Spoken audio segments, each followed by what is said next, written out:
Hi, in this video, we will create a door in the Flex wall system. Choose an already built wall and select a single panel. Unlock the panel and find a door from the drop-down menu of the family types.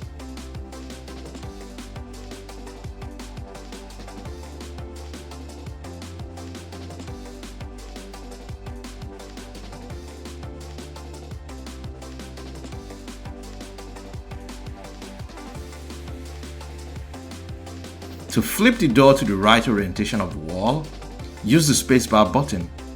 Thereafter, you can adjust the door height to match the existing wall height.